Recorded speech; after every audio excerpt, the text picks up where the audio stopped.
What if I told you that World War II wasn't just won on battlefields, but in boardrooms?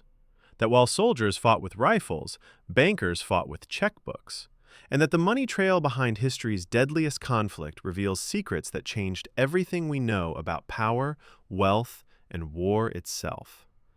Welcome to Forgotten Finance, where lost money lessons come back to life. Let's start with a number that should make your head spin: $4 trillion. That's what World War II cost in today's money. $4 trillion. To put that in perspective, that's enough to give every person in America $12,000 right now with change left over. But here's what they don't teach you in history class. Wars don't run on patriotism. They run on cold, hard cash. And the story of where that money came from is far stranger than any Hollywood movie. Picture this. It's 1939. Europe is about to explode. And across the Atlantic, American bankers are sitting on a gold mine. Literally. Fort Knox is overflowing with gold bars from panicked European investors.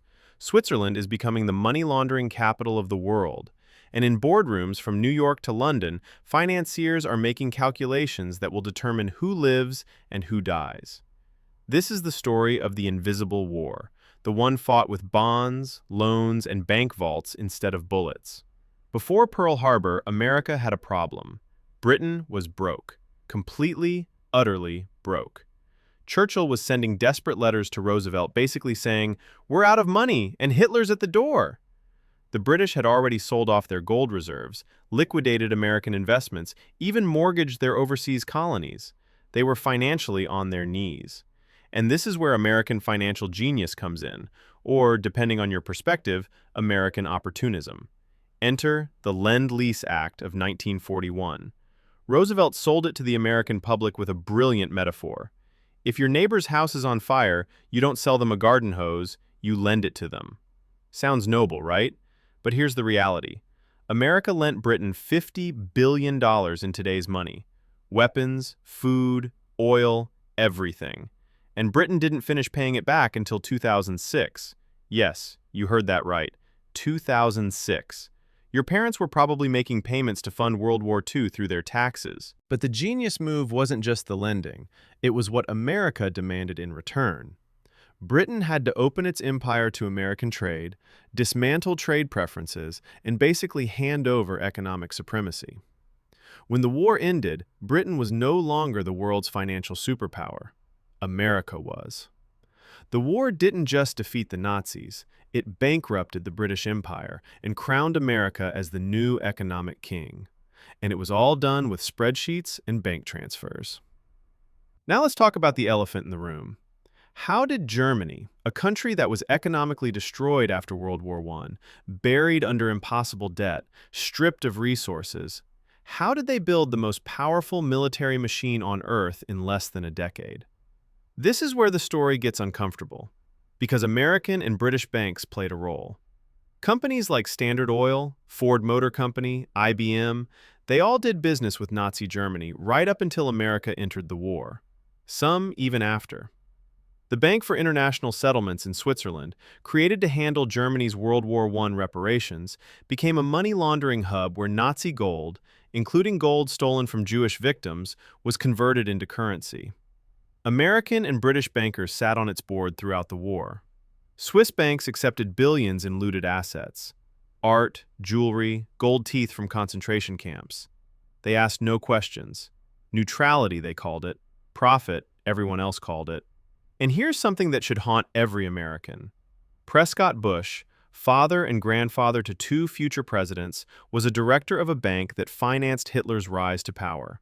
His company's assets were seized in 1942 under the Trading with the Enemy Act. This isn't conspiracy theory, these are court documents. While we're being honest, let's talk about Stalin's war chest. The Soviet Union received $11 billion in Lend-Lease aid from America. Planes, tanks, trucks, food, everything. Some historians argue this aid is what kept the Soviet Union from collapsing in 1941 and 1942. But there's a twisted irony here. American taxpayers funded the Soviet military buildup that would become our enemy for the next 50 years. We literally paid to create the Cold War. And the Soviets? They never fully paid it back. After some tense negotiations, they made a token final payment in 1990, just as the Soviet Union was collapsing. America spent billions to defeat Hitler and accidentally bankrolled our next great enemy. So who actually won the financial war? Follow the money. America emerged as the world's economic superpower, holding 2/3 of the world's gold reserves. The dollar became the global currency.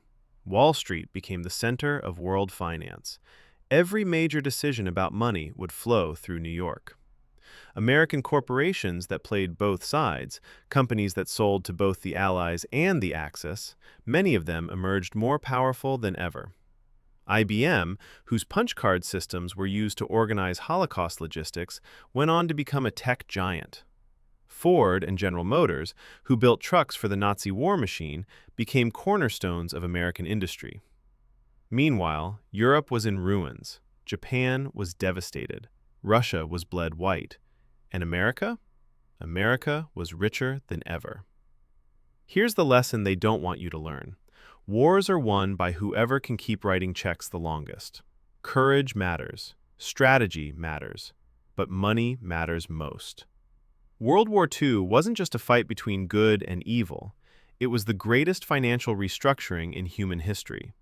Wealth flowed from the old empires to the new one. Power followed money, like it always does. The bombs stopped falling in 1945, but we're still living in the financial world that war created. Every dollar in your pocket is backed by the system built on World War II's ashes. That's your forgotten finance lesson. The real cost of war isn't counted in lives alone. It's counted in who ends up holding the checkbook when the smoke clears.